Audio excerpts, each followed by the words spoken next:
অবুঝরে বুঝাই কত বুঝ নাই মানে ঢেকিলে বুঝাই দিতে নিতে জানি মানে। ধন্যবাদ মাননীয় মডারেটর আমাকে আরেকটা সুযোগ দেওয়ার জন্য।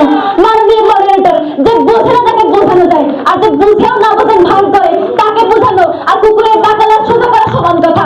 মেইন পয়েন্টে আসি। এর প্রথমে কি বলবো, শিল্পায়ন। ও মা গো, কি কথা!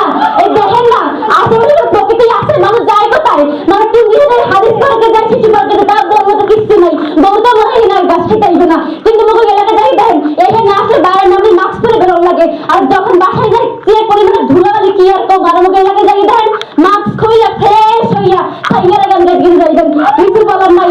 তারপরে আমি শিল্পায়ন, পরিবেশ দূষণ করছে, বায়ু দূষণ করছে, মাটি দূষণ করছে, এর কিভাবে দেশে আগে হবে?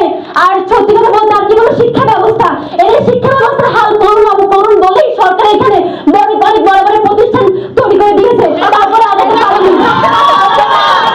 তারপর বললাম, কারণ এর পয়েন্ট আছে। আমাদের পিএসপুর, আপনারা নার্সিং সাধারণ জ্ঞানে পড়ে থাকবেন, আমাদের পিএসপুর জেলা শিক্ষার দিক দিয়ে আগানো। আমরা আমরা অন্য ভাষায় কথা বলি, আমরা বই ভাষায় কথা বলতে পারি, বই ভাষায় কথা বলতে পারি দেখেই আমরা পিএসপুর আমাদের